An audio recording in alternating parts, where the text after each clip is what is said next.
हम लोग वैदिक ज्ञान को प्राप्त करने के तरीके के बारे में सुन रहे थे। हम लोग अपूर्ण हैं, तो इसलिए अपनी अपूर्ण इंद्रियों के द्वारा हम परम सत्य को नहीं समझ सकते। उनके द्वारा जो डिसेंडिंग नॉलेज है, डिसेंडिंग क्या कहते हैं? अवरोह, अवरोह ना, आरोह, अवरोह, अवरोह पंथा कहा जाता है। अवरोह पथ है, भगवान से आने वाले ज्ञान को परंपरा में प्राप्त करके ही हम भगवान के बारे में ठीक ठीक समझ सकते हैं। आगे पढ़ रहे हैं। जो लोग वैदिक साहित्य के गंभीर अध्येता हैं, वे प्रमाण को स्वीकार करते हैं। ये लाइन बहुत महत्वपूर्ण है, क्योंकि देखिए वैदिक ज्ञान, प्रभुपाद समझाते हैं, वैदिक knowledge is meant for developing character, basically transforming, sorry, basically transforming character. तो जब यदि कोई व्यक्ति कह रहा है कि मैं वैदिक ज्ञान का अध्ययन कर रहा हूं, तो मतलब वह अपने चरित्र में, अपने जीवन की दिशा में कुछ परिवर्तन चाहता है। जैसे आप प्रभुपाद कई बार उदाहरण दिए, आर्म चेयर फिलोसोफर्स, एक हाथ में सिगार है और दूसरे हाथ में वेदांत सूत्र है, तो वह गंभीर छात्र नहीं है, यद्यपि वह ज्ञान की दृष्टि से बहुत जान सकते होंगे, लेकिन चरित्र की दृष्टि से कुछ भी नहीं। समझ रहे हैं? तो इसलिए कह रहे हैं गंभीर वैदिक, जो लोग गंभीर अध्येता है, they are not flimsy, superficial, और क्या कहेंगे इंग्लिश में तो हो गया शब्द, शैलो। जैसे भगवत गीता को समझना चाहते हैं, तो क्यों? ताकि हम वाकई भगवान के पास पहुंच जाए, इसलिए भक्त लोग अध्ययन करते हैं। इसलिए महत्व है उनके लिए कि कृष्ण भगवान है कि नहीं। ध्यान से सुनिए। हाँ, बहुत भगवत गीता आज भी मैं समझता हूँ बीए या एमए संस्कृत में पढ़ाई जाती है। जो बीए कर रहे हैं या एमए कर रहे हैं, आप पूछ लीजिएगा, तनुजा माता शायद करी हुई, तो वो बता रही थी कि वो गीता पढ़ चुकी है, प्राय सारे शास्त्र पढ़ चुकी है, वेदांत सूत्र, भगवत गीता, ये सब कुछ, लेकिन उनको नहीं पता चला था कि कृष्ण भगवान है। अब समझ में आया कि जो पढ़ाने वाला है वह केवल संस्कृत सीखने में रुचि है उसकी, लेकिन इसका वक्ता भगवान है या नहीं है, इससे उनका कोई मतलब नहीं है। तो ये इस लाइन का बहुत महत्व है। जो लोग वैदिक साहित्य के गंभीर अध्येता है, जो वाकई समझना चाहते हैं कि अपना संबंध भगवान से, शास्त्र पढ़ने का यही उद्देश्य है, संबंध, अभिधेय और प्रयोजन, तो वे प्रमाण को स्वीकार करते हैं। कौन से प्रमाण को? जो परंपरा में हमें प्राप्त है, ज्ञान से डिसेंडिंग प्राप्त करते हैं, क्योंकि वो कुछ गलती नहीं करना चाहते भगवान के बारे में। ये बहुत गंभीर बात है, इज इट नॉट? हम यहाँ से कोई भी स्पेकुलेशन कर दें भगवान के बारे में, वो सही होगा? अरे भगवान के बारे में छोड़ दीजिए, यहाँ पे सामान्य कोई व्यक्ति जो दिख रहा है, उसके बारे में भी अगर हम कुछ मनगढ़ंत धारणा कर लेंगे, सही हो जाएगी। मेरे बारे में कई बार लोग कोई बोलते हैं, आप उड़ीसा से हैं क्या? हाँ, पुणे में देखा मैंने आपको। मैंने कहा पुणे तो केवल एक ही बार गए हो, 2004 में, और शायद 8 में देखा होगा। बढ़िया याददाश्त है आपकी। इतने 5000 लोगों में आपने मुझे देखा और पहचान भी थे, तो व्हाइट में थे, कैसे पहचान ले रहे? किसी और को देखे होंगे, ऐसा होता है ना बहुत बार। कोई कहता है बंगाली है क्या? मैंने कहा हम ही तो बांग्ला बोलते पारबेन ना। तो एक सामान्य व्यक्ति जो दिख रहा है, उसके बारे में आप कुछ नहीं समझ सकते हो, तो अटकलबाजी करने का क्या मतलब है? वैसे मस्ती में बात करने के लिए। और आपने देखा होगा ट्रेन में आप भगवान की बात शुरू कर दीजिए, बड़ा उनको रुचि से में बात हो जाएगी, बहुत बात करने की रुचि। लेकिन कहो कि थोड़ी देर में चाय, हाँ भाई जरा चाय लाओ। अगर चाय वाला चाय चाय करते जाएगा, तो चाय की चुस्की भी ले रहे हैं और ब्रह्म की चर्चा भी हो रही है। समझ में आ रहा है? गंभीर अध्ययन का मतलब है, बहुत अच्छी बात प्रपात की लाइन है, Vedic knowledge is meant to transform character, चरित्र परिवर्तन करना चाहिए। देखिए भक्त लोग जब सीखते हैं, तो देखिए नियम पालन करते हैं, भक्ति कर रहे हैं, सुबह उठ रहे हैं, स्नान कर रहे हैं, इत्यादि इत्यादि, सो मेनी थिंग्स है कि नहीं? तो महाप्रभु की क्या वाणी है? वेद निषिद्ध कार्य करे, वेद मुखे मानी। वहां मानते हैं, वेद को मानते हैं, लेकिन मुख में मानते हैं, बाकी वेद के विरुद्ध कार्य कर रहा है, वो प्रमाण स्वीकार नहीं करते। उदाहरण के लिए भगवत गीता विद्वानों का प्रस्तुतिकरण नहीं है, जो बहुत शोध कार्य के बाद सामने आया हो। क्लियर है? एक व्यक्ति ने गीता पे कुछ लिखा, उसके बाद उन्होंने कहा ये श्लोक थोड़ा सा ठीक नहीं था, तो करेक्ट करके नया श्लोक सेट करते हैं। फिर तो कहना इसमें यहाँ त्रुटि लगी, तो उसको और सेट करके आगे यहाँ से लाया जाए। और बता रहे थे भक्त कि बाहर के लोग अलग तरह से गुणगान करते हैं गीता का, कि इतना अच्छा ग्रंथ है, एक ही व्यक्ति लिख ही नहीं सकता इसको, जरूर 5 लोगों ने मिल करके भगवत गीता को लिखा होगा। इतना अच्छा ग्रंथ एक व्यक्ति कैसे लिख सकता है? अरे भाई वो समझ नहीं पा रहे हैं कि वो व्यक्ति स्वयं भगवान है। ठीक है, यह तो पूर्ण ज्ञान है जो भगवान श्री कृष्ण ने कुरुक्षेत्र के युद्ध स्थल में अर्जुन को सिखाया था और गीता से हमें पता चलता है कि पूर्व युगों में श्री कृष्ण ने ज्ञान सूर्यदेव विवस्वान को दिया और अनादिकाल से गुरु शिष्य परंपरा से यह ज्ञान विवस्वान से लेकर आगामी पीढ़ियों तक दिया जाता रहता है रहा है। अब एक बड़ी विचित्र बात है, कुछ बातें समझने की होगी, बड़ी रोचक है। एक बात कि भगवान का ज्ञान देखिए कितना अद्भुत है। उनका मित्र थोड़ा डिप्रेशन में था, युद्ध स्थल पे था, बीगुल बच चुका है, युद्ध की घोषणा हो चुकी है, घोषणा नहीं युद्ध शुरू हो चुका है, और ऐसी स्थिति में, इमरजेंसी स्थिति में भगवान ने समझाने के लिए 45 मिनट या जो भी 2-1 घंटा बोला होगा, जो भी बोला, वह विश्व का सबसे बड़ा दार्शनिक ग्रंथ बन गया। अब देखिए भगवान की हम जो पूजा कर रहे हैं, भगवान की क्षमता देखिए आप। अगर अभी भी नहीं समझ में आ रहा तो हमसे यहाँ बैठे बातचीत कर रहे हैं मान लो, और बाहर से एकदम से गुंडे लोग आ जाएं गन्स लेकर, जो भी, और ये भी मान लीजिए हमारे पास भी गन है, तब आप कृष्ण भावनामृत की प्राप्ति सुनने वाले हैं। कुछ नहीं है। आप लोग इसको ना, हम लोग भगवत गीता पढ़ते हैं, लेकिन आप बताइए बाहर अगर कुछ लोग असले लेके आ जाए, आपके पास भी चलो गन है, सब कुछ है, सब बराबर की लड़ाई है, है कि नहीं? धार्त राष्ट्र ध्वजा शस्त्र संप्राते, क्या प्रवृत्त शस्त्र संपाते, शस्त्र का संपात प्रवृत्त होने वाला था। उस समय कोई गीता क्लास सुनेगा? और उस समय भगवान ने धाए से गीता बोल दी, और वह आज तक जो भगवान के भक्त नहीं है उनको तो समझ ही में नहीं आता। आपने सुना होगा पूरी जिंदगी बीत जाती है, गीता का एक श्लोक समझ में नहीं आता है। कारण क्या है? कि वो परंपरा में ज्ञान प्राप्त नहीं करते। तो ये बड़ा अद्भुत बात समझने वाली होगी, किस परिस्थिति में भगवान ने कितनी बड़ी बात बोली है, इससे भगवान की भगवत्ता सूचित हो रही है। एक बात तो ये। दूसरा, कई बार लोग बड़े भोलेपन में पूछते हैं, प्रभु जी क्या भगवान ने वही गीता बोली थी सूर्यदेव को जो अर्जुन को बोली? ने कहा मैं तो वहीं तो था मैं। मुझे तो कोई अंतर नहीं। अब ऐसे बेवकूफी के प्रश्न, प्रभु जी हम कैसे समझें कि वही गीता भगवान ने बोली सूर्यदेव को जो अर्जुन को बोली? तो भाई तुम वहां खड़े थे क्या? नोट बना रहे थे, रिकॉर्ड कर रहे थे क्या? भगवान गीता में स्वयं बोल रहे हैं, इमम विवस्वते योगन, खुद ही बोल रहे हैं कि मैंने बोली थी। तो भगवान के अलावा क्या प्रमाण है आपके पास, बताइए? बेवकूफी की बात है कि नहीं? इसी कहते हैं, कभी कभी लोग करते हैं बेवकूफी ऐसी, तो इसलिए हम यहाँ पे डिस्कस करें, और हमारी हंसी भी आती है, बचपने वाली बातें। कैसे मानोगे तुम, कैसे जानोगे बताओ? जानने का एकमात्र तरीका यह है कि भगवत गीता में लिखा हुआ है, अपने आप में प्रमाण है। थोड़ा एक और बात समझ लीजिए, श्रुति वो स्वतः प्रमाण है। क्यों? भगवान से आ रहा है। स्मृति ऋषियों ने लिखा है श्रुति के आधार पर, श्रुति की बात को समझाने के लिए, वेद आदि की बात को। लेकिन भगवत गीता है किसमें? महाभारत में, जो कि स्मृति है। लेकिन है क्या ये? श्रुति। बड़ी इंटरेस्टिंग बात है। क्यों? क्यों बताइए, जल्दी से बताइए। क्योंकि भगवान से सीधे निकला है। स्वयं पद्मनाभस्य मुखम पद्माद विनिस्तृतः। ठीक है, ये बहुत तो हम लोग कहाँ बात कर रहे थे, किस बात पे अटक गए थे? हाँ, तो भगवत गीता अपने आप में श्रुति है और वह अपने आप में प्रमाण है। तो इसको परंपरा में ही ज्ञान प्राप्त करना होता है, और अनादिकाल से गुरु शिष्य परंपरा चली जा रही है। थोड़ा सा समझने का प्रयास कीजिए। भगवत गीता है, तो अब इसको गुरु शिष्य परंपरा में समझने का अर्थ क्या है?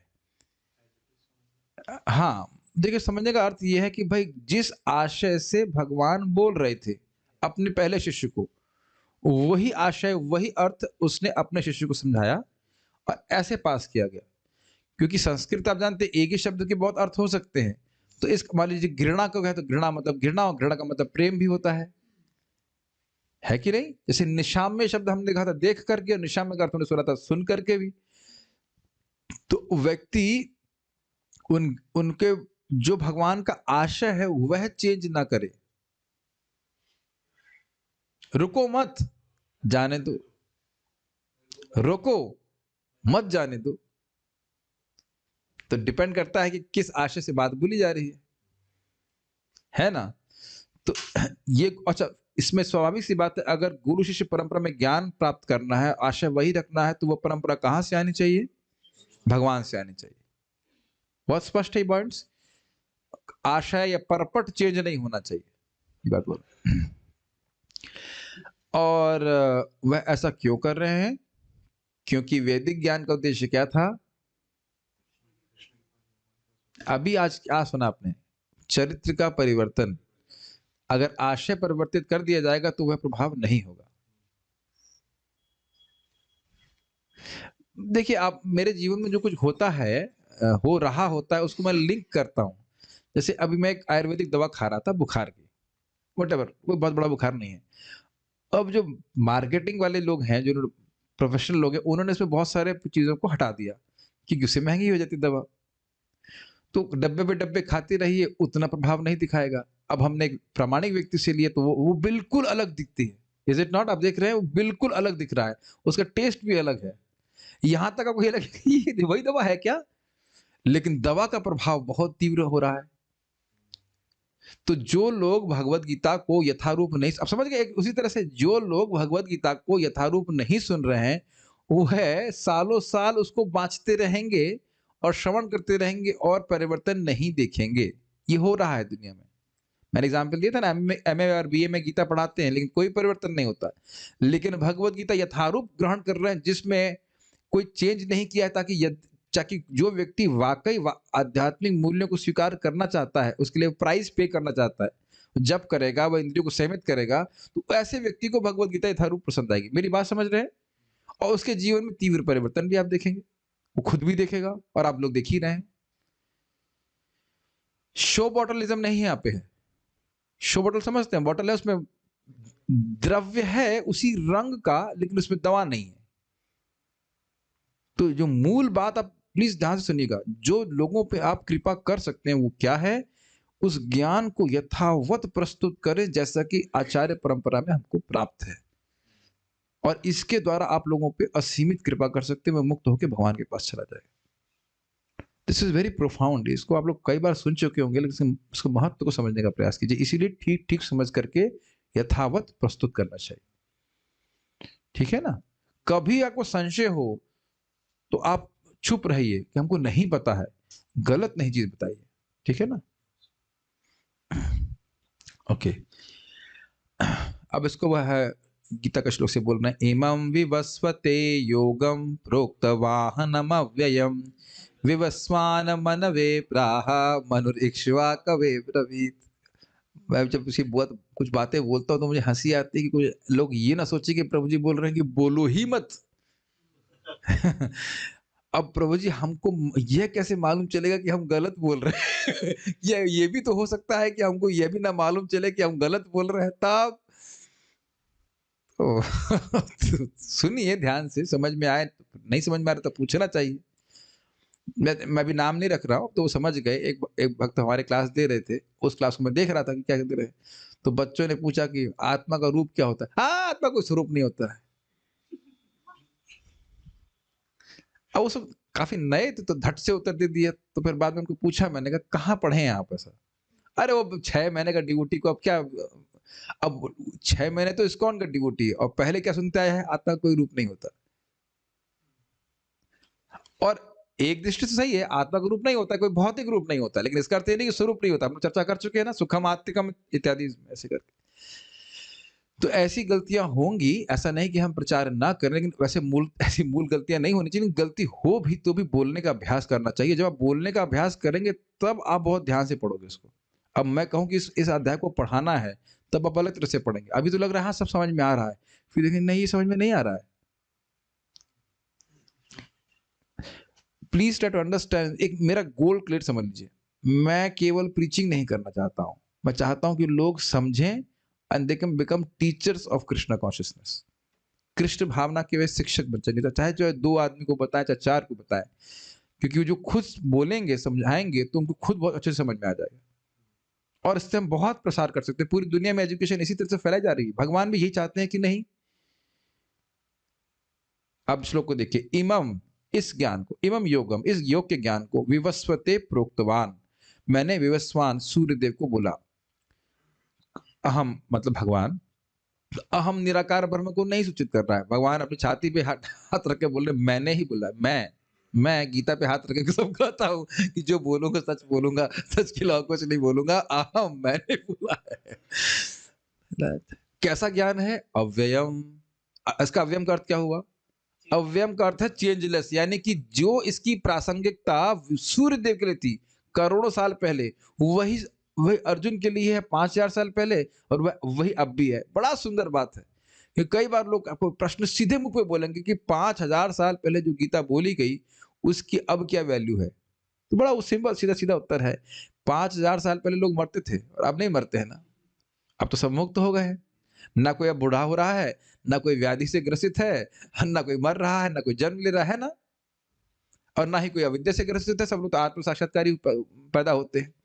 परीक्षित महाराज की तरह सब गर्भ में भगवान का दर्शन ही करके आते हैं। विभावरी शिक्षा गाते हुए पैदा होते हैं, है कि नहीं? तो स्वाभाविक सी बात है कि अविद्या तो बढ़ गई है, तब तो आप प्रासंगिकता और बढ़ गई ना। जब बुखार कम था, तब जब बुखार की दवा की प्रासंगिकता थी, अब जब कोविड जब सब जगह फैल गया है, तो बुखा उसकी दवा की प्रासंगिकता वैल्यू और बढ़ जाएगी ना, अविद्या तो और बढ़ गई है। तो ये आप बोल सकते हैं कि यहाँ श्लोक को कोट करके बोल सकते हैं, कहते हैं कैसे कोट करें? याद कीजिए, अव्ययम, एक भक्त हमारे सामने दिख रहे, कहते हैं याद नहीं रहता है। जब स्कूल में पढ़ते थे तो कैसे याद करते थे? पूरा-पूरा पैसेज घोट लेते थे कि नहीं आप? एग्ज़ाम में आएगा। तो यहाँ बोल जब समझेंगे कि भाई महत्वपूर्ण है, तो आप श्लोक याद करेंगे। मुझे याद है पहला श्लोक याद किया था मैंने गीता का, मया दक्षिण प्रकृति सूयते सचराचरम। पता है क्यों? क्योंकि व्यक्ति वो एकदम टॉम ने बोला था, आईआईटी कानपुर में हमारा एक हीरो मायावाद मतलब नास्तिक था वो। तो ना ये प्रकृति जो है ना, ये भगवान की तरह कार्य नहीं कर रही। गीता पढ़ता था देखो, लेकिन वो है गंभीर मतलब अध्ययन करता नहीं था। ये प्रकृति अपने आप काम कर रही, तो हम तो सब चुप रह गए, कुछ बोले नहीं, हम कन्विंस तो नहीं थे। और जैसे ही मैं वृंदावन आया कुछ समय के बाद, जैसे ही भगवत गीता खोली, मया दक्षिण प्रकृति सूयते सचराचरम, और अमेजिंग, आज तक वो घटना मुझे याद है, वेरी अमेजिंग। तो हमने कहा इसको तो wow, I must learn this.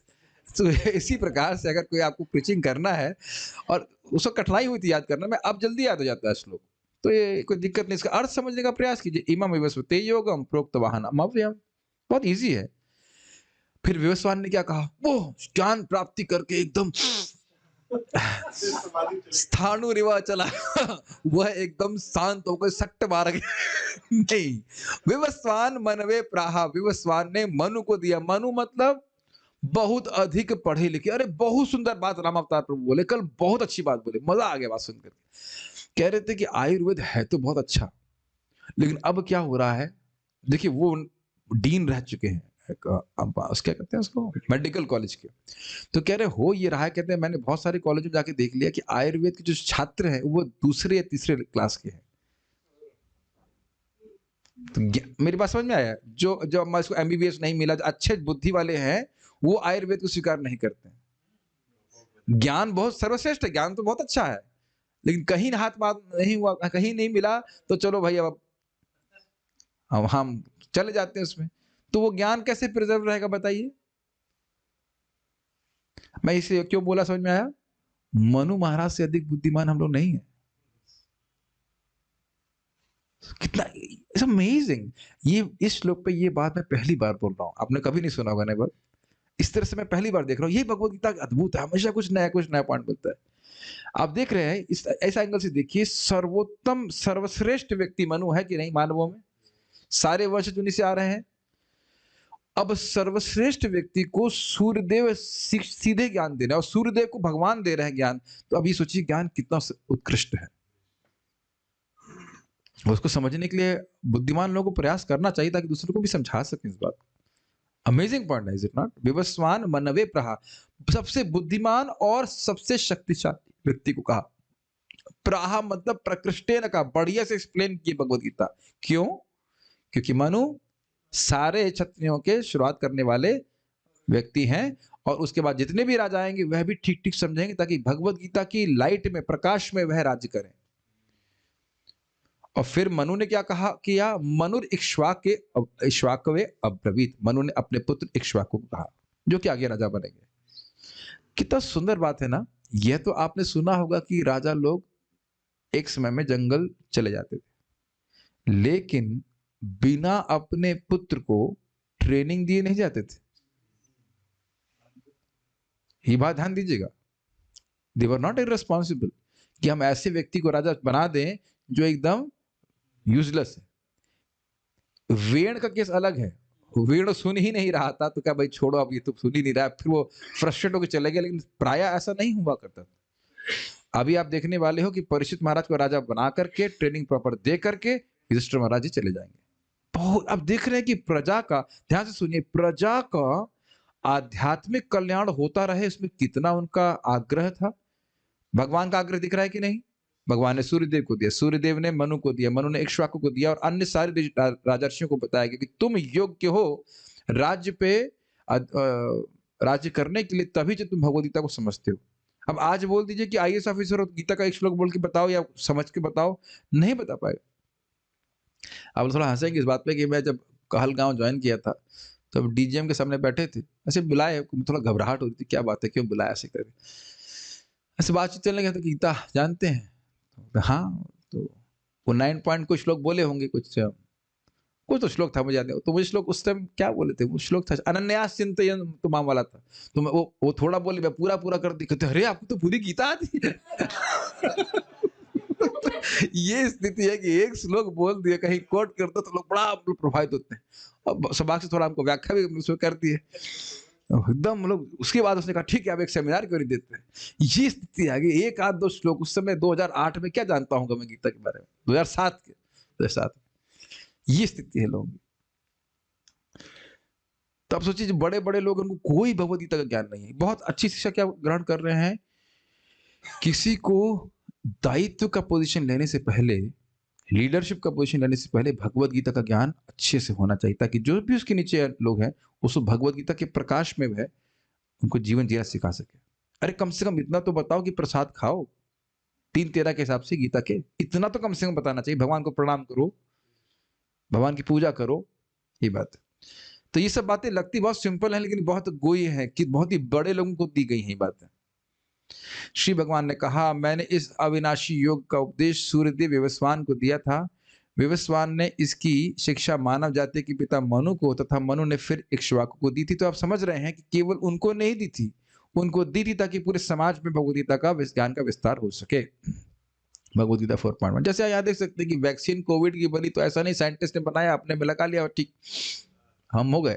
उस ज्ञान का प्रचार सब जगह किया जा रहा है। प्रभुपाद जी इस बात को बोलते हैं, यहाँ कोई भी डिस्कवरी होती है, पूरे समाज में उसका प्रचार होता है, ताकि सभी लोग लाभान्वित हो। तो इसी प्रकार से भगवान ने भगवद गीता का ज्ञान दिया, ताकि ये सभी पूरे समाज में प्रचार उसका हो सके। यदि हम गीता का अध्ययन आधुनिक शिक्षा से अर्जित ज्ञान से या अपने मस्तिष्क की कल्पनाओं के अनुसार करने लगे, तो निश्चित ही हम त्रुटि करेंगे। अब एक और बात सोचिए, इसी श्लोक को देखिए, क्या मनु महाराज से अधिक बुद्धिमान है हम तो यह भी नहीं समझ पाएंगे कि मनु महाराज कितने बुद्धिमान हैं। अधिक की तो बात छोड़ दीजिए, है ना।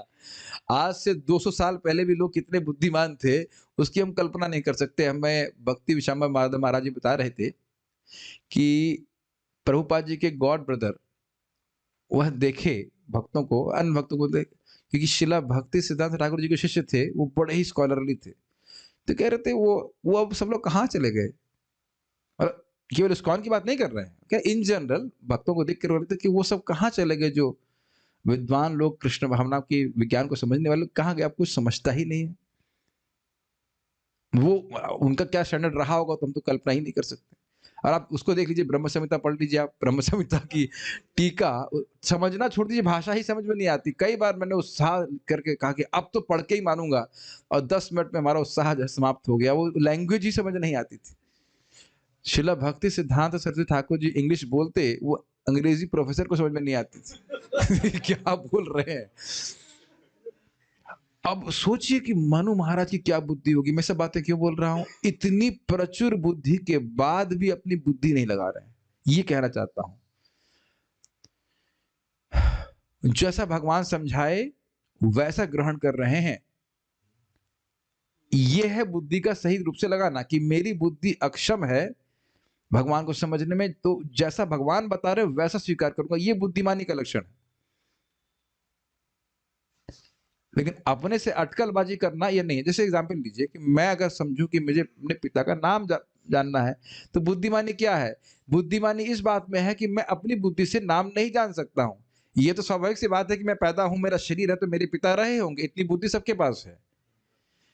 लेकिन माँ को पूछना पड़ेगा, तो ये बुद्धिमानी। अब ये बुद्धिमानी है कि मैं सबको पूछता बैठूं, इंटरव्यू लूं आपका, क्या आप मेरे पिता है, क्या आप मेरे पिता है, क्या आप मेरे पिता है, या फिर डीएनए टेस्ट करता बैठा हूं। तो ये बुद्धिमानी नहीं है। समझ में आ गया, अवरोह पंथ आरोह पंथ। जब इस जन्म के पिता का नाम हम आरोह पंथ से नहीं कर सकते, खुद से नहीं जान सकते हैं, तो परम पिता का नाम कैसे जानेंगे? Make sense? सब बात जानते ही हैं, खाली आप लोग सामने प्रस्तुत कर रहा हूं इस बात को कि जब मनु महाराज अपनी बुद्धि नहीं लगा रहे, वो जान रहे हैं कि त्रुटि होगा ही, तो हमारा क्या कहना? मैं फिर इस बात को बोल रहा हूं, भगवत गीता का एक एक शब्द का अर्थ हमें आचार्यों के अनुगत्य में ही स्वीकार करना होगा।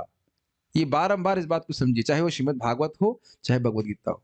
जैसे एक छोटा सा श्लोक ले सकते हैं, विशते तद अनंतरम भक्त्या माम अभिजानाति यावन यश्चास्मि तत्वतः ततो माम तत्वतो ज्ञात्वा विशते तदनंतरम। भक्ति के द्वारा मुझको जानता है, भक्त्या माम अभिजानाति, कितना जानता है? यावन यश्चास्मि तत्वतः, जैसा मैं हूं वैसा तत्व में जान लेता है। फिर क्या होता है?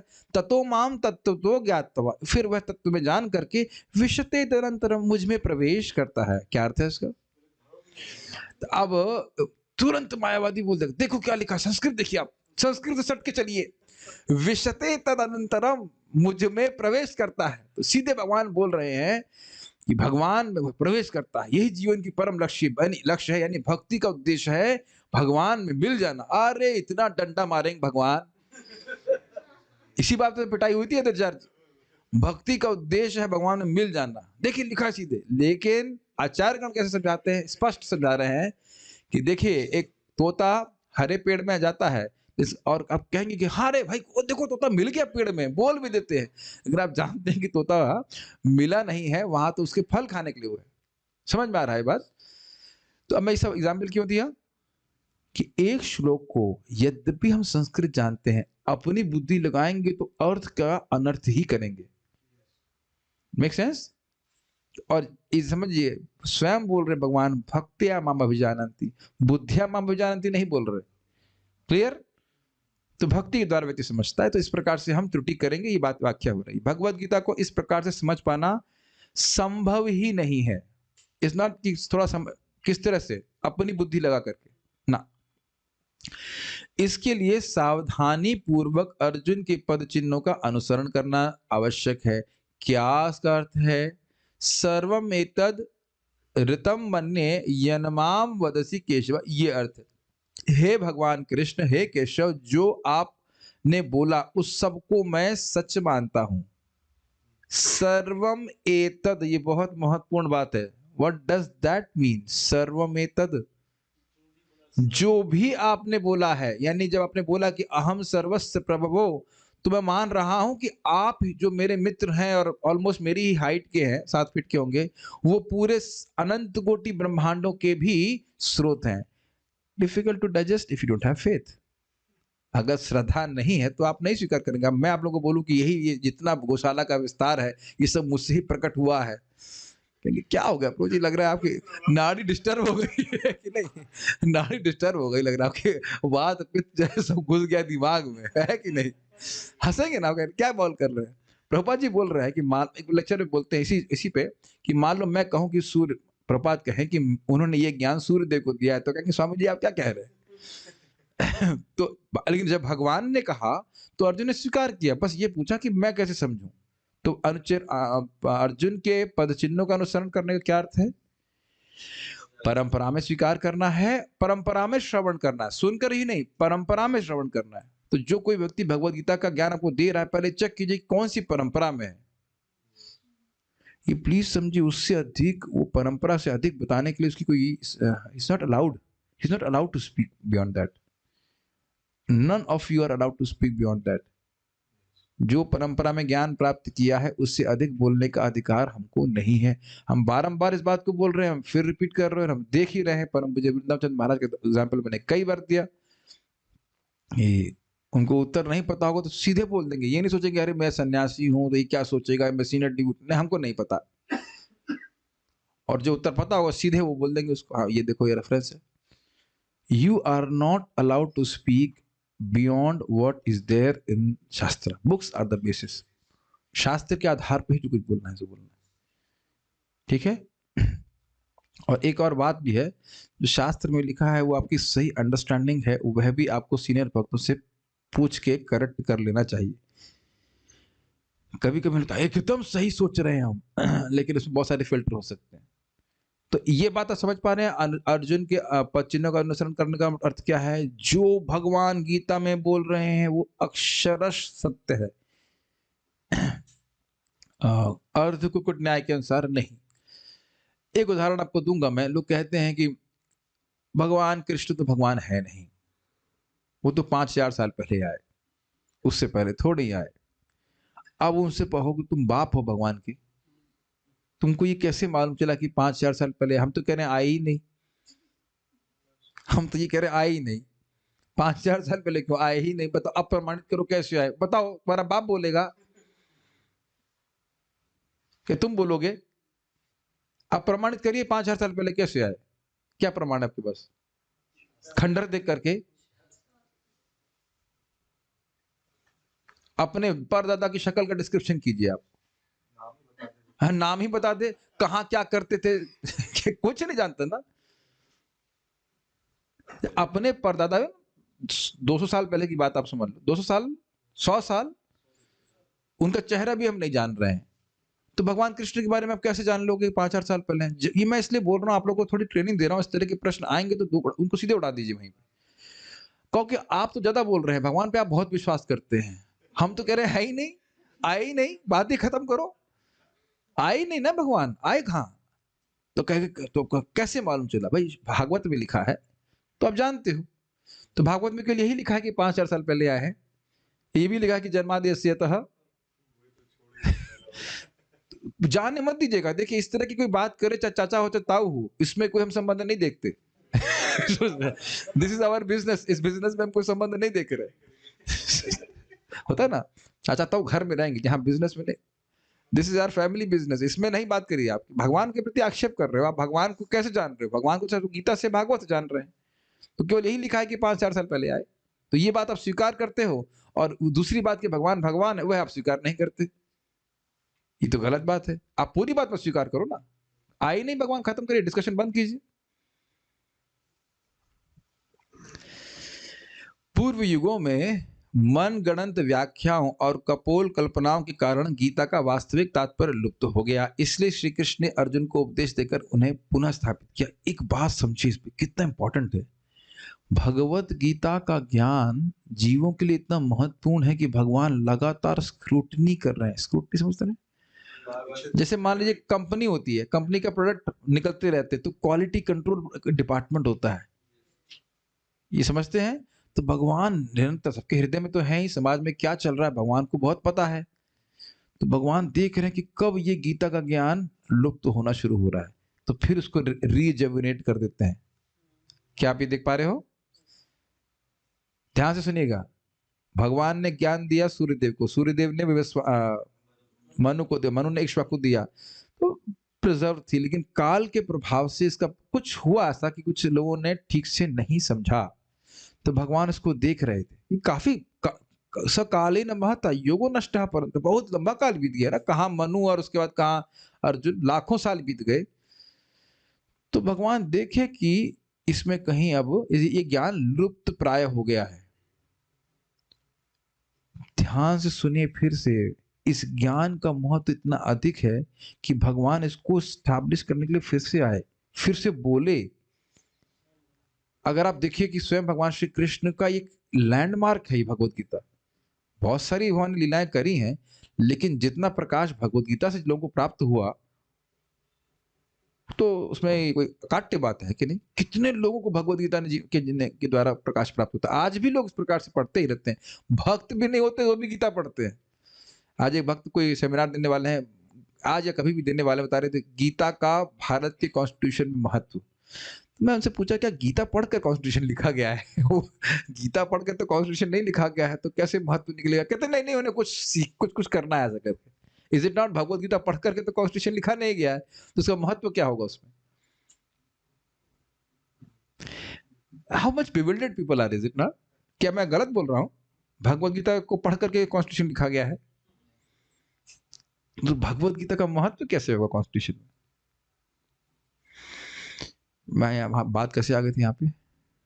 बात क्या कर रहे थे? हाँ, हम खाली बातें कर रहे थे कि भगवत गीता के महत्व का, ज्ञान का इतना महत्व है कि भगवान आकर के उसको बार बार स्टैब्लिश करते हैं, और इतना महत्व है कि जिनका कोई संबंध गीता से नहीं वह भी उसको संबंध ढूंढने का प्रयास करते हैं। इसलिए बात बोल रहा था, जो पूर्व कभी कभी प्राय नास्तिक भी होती है वह भी गीता पढ़ते हैं केवल रुचिवश। क्या लिखा क्या, जरा देखे तो सही इसमें। बहुत अमेजिंग बात है ना, भगवत गीता बहुत प्रसिद्ध बात है। भगवान ने जो बोली, महाराज को समझा रहे थे कि देखिए भगवान आते हैं, लीला करते हैं, बहुत अच्छा है, लेकिन जब भगवान अपने बारे में कुछ बोल रहे होते हैं तो वो जीवों के लिए बहुत महत्वपूर्ण है, क्योंकि अपने संबंध को जब भगवान से वो समझेगा तो वह भगवान की प्राप्ति कर पाएगा। और आप देख सकते हैं कि सनातन गोस्वामी को भी कितनी शिक्षा महाप्रभु दी है, 2 महीने लिए, और उसमें भी कितने बड़े बड़े चैप्टर चैप्टर में देखते हैं। उद्धव जी को बोल रहे हैं भगवान श्री कृष्ण, पूरी 11वां स्कंद मोटा मोटा समझ लीजिए। और भगवद गीता तो है ही अपने आप में। ये बहुत बड़ी बात है कि भगवान आ करके उस ज्ञान को स्वयं स्थापित कर रहे हैं। मेरी बात आप समझ रहे हैं? इस ज्ञान की वैल्यू देख रहे हैं कि कब ज्ञान लुप्त प्राय हो गया और खुद आकर के उसको स्थापित कर रहे हैं। ये बहुत महत्वपूर्ण बात है। ऐसा देखना चाहिए। इसीलिए श्री कृष्ण ने अर्जुन को उपदेश देकर उन्हें पुनः स्थापित किया कि कहीं कोई गलती न रह जाए। ये बात श्लोक मेरे संग गाइए। एवं नहीं है, एवं है। अच्छा, ये उनकी गलती नहीं, ये मेरी गलती है। किसी ने एडिटेड फाइल भेजी थी, लेकिन एडिटेड फाइल मेरे पास शायद पहुंची नहीं, तो इस कारण से वो मैं नहीं दिखा पा रहा हूँ। Please send to me, then I can show. Anyhow, फिलहाल तो हम श्लोक को सही से बोलते हैं। एवं परंपरा प्राप्तम इमं राजर्षयो विदुः सकाले नेह महता योगो नष्टः परन्तपा स एवायं मया तेद्य योगः प्रोक्तः पुरातनः भक्तोऽसि मे सखा चेति रहस्यमेतद् उत्तमम्। एवं है, एवं नहीं। एवं मतलब इस प्रकार, एवं परंपरा प्राप्तम, इस प्रकार से परंपरा में प्राप्त किया। जैसे भगवान ने सूर्यदेव ने मनु को, इक्ष्वाकु को इस प्रकार से प्राप्त किया। किसको प्राप्त किया? इमम, इस योग को प्राप्त किया। किसने किया? राजर्षियो विदुः, राजर्षियों ने इसको समझा। विदु मतलब समझा। तो फिर आप क्यों बता रहे हैं? समझ नहीं दीजिए उनको। तो समझ ही रहा है राजर्षि, तो आप मुझे क्यों बता रहे हैं? मानो ऐसे प्रश्न करें तो कहते हैं नहीं, सकाले न इह, काल के द्वारा यह ज्ञान इह, इस जगत में, और महता काले न मतलब बहुत काल बीत गया, तो योगो नष्ट, यह योग, इमम योग को कह सकते हैं, ये जो योग का ज्ञान था, भक्ति योग का ज्ञान, यह नष्ट हो गया है। परंतप अर्थात शत्रुओं को पीड़ित करने वाले अर्जुन। स एव अयम, अब जो मैं अयम मतलब ये जो दे रहा हूं, स एव, जो योग का ज्ञान मैंने सूर्यदेव को दिया था, अयम वही मैं आपको दे रहा हूं। कह रहे हैं मया ते अद्य, मेरे द्वारा, मया मेरे द्वारा, ते मतलब तुमको, अद्य आज दिया जा रहा है। कौन सा? योगः प्रोक्तः पुरातन, उस योग का ज्ञान जो मैंने पहले बहुत पुरातन काल में दिया था, सूर्यदेव को दिया था। उत्तर हो गया ना? कैसे समझे प्रभु जी की वही गीता बोली थी? अब इस पे भी लोगों को संतुष्टि नहीं होती है। कहते हैं प्रभु जी धृतराष्ट्र तब थे नहीं। अभी ऑब्वियस सी बात है कि जब सूर्यदेव को ज्ञान दे रहे होंगे भगवान गीता का, तो उसमें वैसे लोग नहीं आएगा कि धृतराष्ट्र वाचा और संजय वाचा। इतनी बुद्धि होनी चाहिए। लेकिन आत्मा अविनाशी है, वो वही बात बोलेंगे, है कि नहीं? अगर मान लीजिए आप गीता का वो वचन पढ़ रहे हैं जिसमें मनु महाराज इक्ष्वाकु को बोल रहे हैं, तो अगर मनु वाचा, तो वहां धृतराष्ट्र वाचा तो नहीं आएगा, अर्जुन वाचा तो नहीं आएगा, लेकिन जो सार है ज्ञान का वह तो वही रहेगा ना। जैसे मैं कई बार आप लोग से बात करता हूँ यहाँ पे, तो मैं बोलता ना परम पूज्य वृंदावन चंद महाराज ने ऐसे बोला, परम पूज्य राधा गोविंद महाराज ने ऐसे बोला, तो आप लोगों को भी यही लगता है कि हम महाराज की बात सुन रहे हैं। तो कि हम महाराज तो नहीं हो गए ना, लेकिन फीलिंग तो ये आती है ना कि हाँ ये महाराज की बात सुन रहे हैं, श्रील प्रभुपाद जी ऐसा कहते हैं, तो आपको अगर वो प्रामाणिक बात है मतलब, तो आपको लगता है हाँ प्रभुपाद जी से सुन रहे हैं। और हम लोग कई बार बोल भी चुके हैं इस बात को कि हम लोग भगवद गीता किससे सुन रहे हैं? संजय से सुन रहे हैं। और हम लोग को कभी नहीं लगता कि हम संजय से सुन रहे हैं, हम तो अरे वो भगवान ने बोला है अहम सर्वस्य प्रभवो। परंपरा का मतलब ये है कि इस प्रकार से ज्ञान को प्रिजर्व करके रखा जाए। तो आप मुझे क्यों दे रहे हैं? मुझे क्या चुना?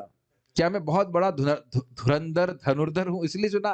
कहते हैं नहीं, भक्तोसी में सखा चेती, तुम मेरे भक्त हो, और वो भी कैसे भक्त, साख्य भाव में भक्त हो, बड़े प्रिय भक्त हो, इसलिए रहस्यम ही एतद उत्तम, एतद रहस्यम, ये जो रहस्य है निश्चित ही बहुत बड़ा रहस्य है, ये आपको बता रहा हूँ। रहस्य क्यों है? क्योंकि इसके द्वारा व्यक्ति शुद्ध भक्ति को प्राप्त करेगा, और शुद्ध भक्ति के द्वारा भगवान वश में आ जाते हैं। जो पूरे अनंत कोटि ब्रह्मांडों के नायक हैं, वह भक्त के हृदय में वशीभूत हो जाते हैं। तो ये रहस्य हुआ कि नहीं? और अब आप नहीं समझेंगे या नहीं रह समझ रहे होंगे, भगवत गीता पढ़कर की तो समझ में आ रहा है ना कि भगवान की प्राप्ति कैसे होगी, और आप किसी को भी प्रमाणिक रूप से समझा सकते हो कि भगवान की प्राप्ति कैसे होगी। प्रोसेस कीजिए, मैंने क्या बोला?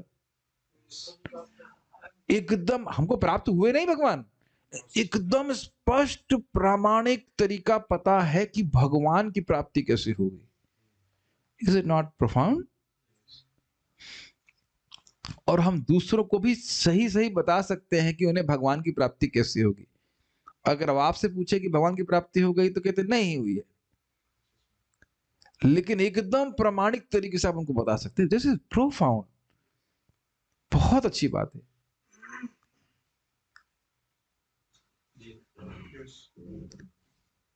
क्यों? भगवान स्वयं आगे जानते हैं, बहुवो ज्ञान तपसा पूता मद भाव मागा।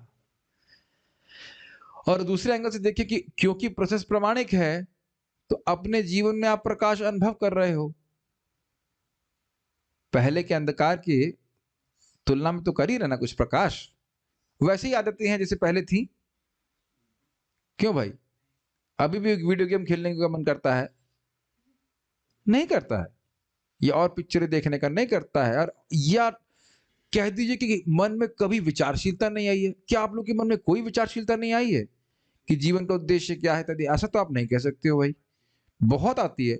क्या इस प्रकार की विचारशीलता मन में आप थी पहले? खाओ पियो मौज करो, यही हम सोचते थे जानवर की तरह। तो आपका भी तो विश्वास है ना कि ये प्रोसेस कार्य करता है, और ये अंधविश्वास नहीं है। Is it not? बहुत अच्छी बात बोल रहे हैं कि जो व्यक्ति ये रहस्य समझ में आ रहा है कि जगत से, एक मिनट, इस जगत से बाहर निकलना है, ये कितने लोगों को पता है? नहीं, इस जगत से बाहर निकलना चाहिए। आपकी बात नहीं कर रहा हूं, मैं बोल रहा हूं समाज में कितने लोगों को पता है कि इस जगत से बाहर निकलना चाहिए? बाहर निकलना चाहिए।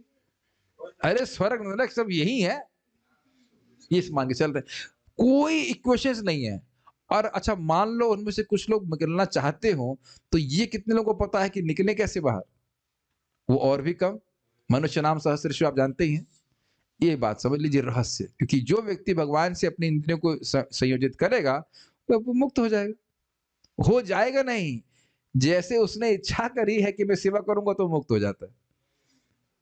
ये सब रहस्य है कि नहीं? क्या कोई व्यक्ति हमारे डिस्कशन को सुन करके, समझ करके, मतलब केवल देख करके, सुन के समझ के नहीं, देख करके समझ जाएगा कि हम जब भगवत गीता पढ़ रहे हैं, पढ़ा रहे हैं, तो मुक्त हैं? महाराज तो कई बार बोलते हैं, क्या मूर्ख लोग हैं, एक व्यक्ति बोल रहा है, ये सब सुन रहे हैं।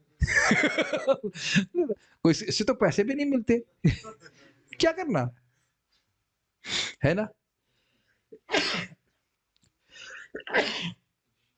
तो आप ये देख सकते हैं कि ये रहस्य है। ओके, तो जो भगवान के भक्त हैं वह इसको समझ पाते हैं, इसीलिए भगवान बोल रहे हैं। एक बहुत सिंपल, इस श्लोक को देखिए, कितना सुंदर श्लोक है। जब कोई व्यक्ति आपकी बात समझेगा ही नहीं, तो उसको बोलेंगे क्यों आप? है कि नहीं? हम हमारे ग्वाला को आप पाइथन के बारे में कुछ उपदेश देंगे? प्रयास को सोच, कभी आपके मन में संकल्प आया कि मैं पाइथन जानते हो आप? हाँ, पाइथन लैंग्वेज के बारे में ग्वालों को एक गोष्ठी कराई जाए और समझाया जाए कि पाइथन क्या होता है। या आप बायोलॉजी के, आप छात्र हैं ना बायोलॉजी, तो आप थोड़ा सा बताइए बायोलॉजी के बारे में। सब इतने दिन से आप लोग गौशाला में आते जाते रहोगे, आप कभी अपने शेयर्स के बारे में या स्टॉक्स के बारे में बताएं।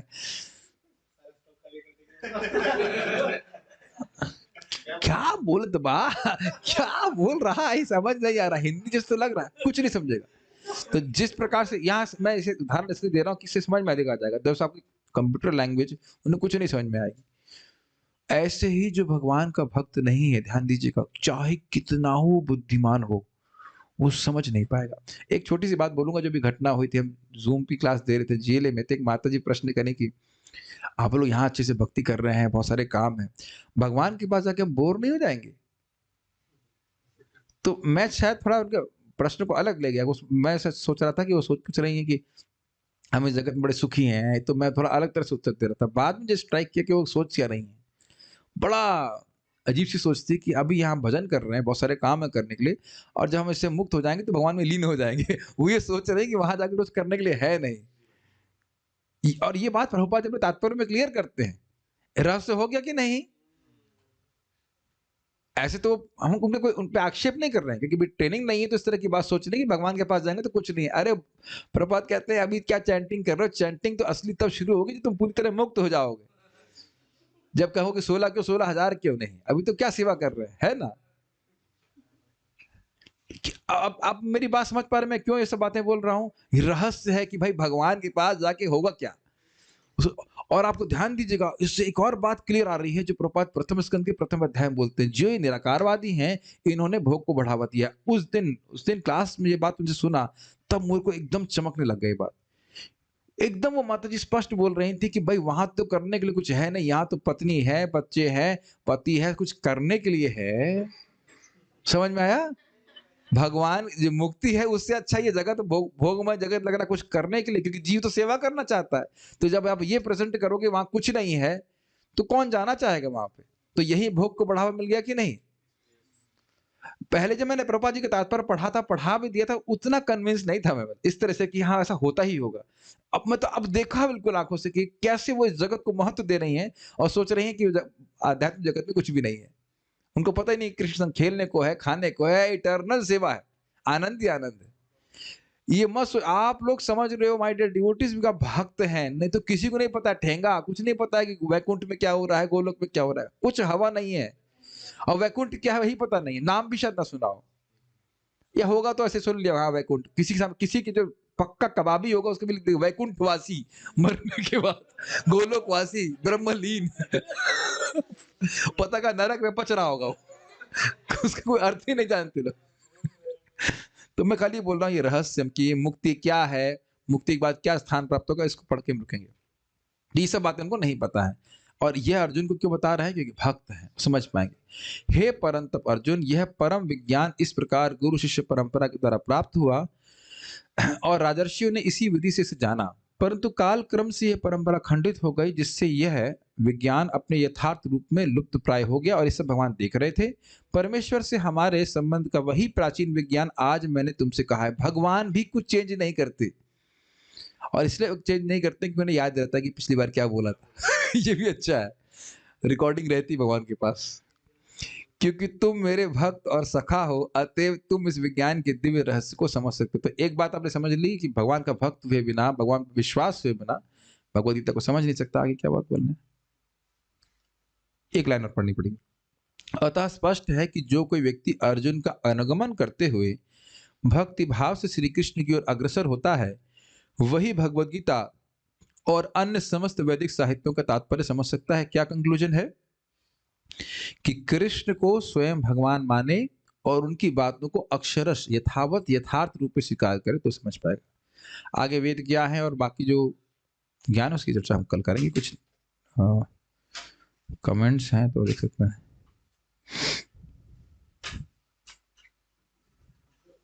मोनोटोनस, हम क्यों बदल जाते हैं प्रभुपाद जी की गीता एक बार पढ़ने के बाद? बदल जाते हैं किस तरह से बोलते हैं? नहीं, ये प्रश्न के बड़े आशय हो सकते हैं। प्रभु जी फिर हम क्यों बदल जाते हैं प्रभुपाद जी की गीता एक बार पढ़ने के बाद? अब इसका क्या अर्थ है हमको नहीं समझ पा। जो आशय हम यथारूप में हम समझ रहे हैं, हम वो यह है कि भाई भगवत गीता पढ़ने के बाद हम क्यों परिवर्तित हो जाते हैं? तो हम तो पॉजिटिव सेंस में ले रहे हैं, तो परिवर्तित तो हो ही जाएगा। जब सुनेगा तो परिवर्तित हो जाएगा। परिवर्तन हो नहीं जाएगा, परिवर्तन होना शुरू हो जाता है जैसे उसने किताब टच किया और एक लाइन पढ़ना शुरू कर दिया। मैं बहुत खुश हूं इस मामले में कि आप सबको तो प्रीचिंग कर लोगे, लेकिन जिसको पढ़ना नहीं आता वह गीता कैसे पढ़ेगा? तो हमारे संग हम एक सुविधा प्रदान कर रहे हैं कि मान लो कोई पढ़ना ना जानता हो तो सुन सकता है। और एक भी ऐसे भी कैटेगरी के लोग होते हैं जो मुझे खुद मैसेज किया, मुझे पढ़ने में रुचि नहीं है, लेकिन मुझे सुनने में रुचि है। तो हमको अच्छा लग रहा है कि आप इस तरह से पढ़ा रहे हैं। तो ये भी ऐसे लोग भी हैं जो यद्यपि पढ़ना जानते हैं लेकिन पढ़ना चाहते नहीं हैं, तो सुन लेंगे इस प्रकार से। अविद्या destroy, I don't know what to से।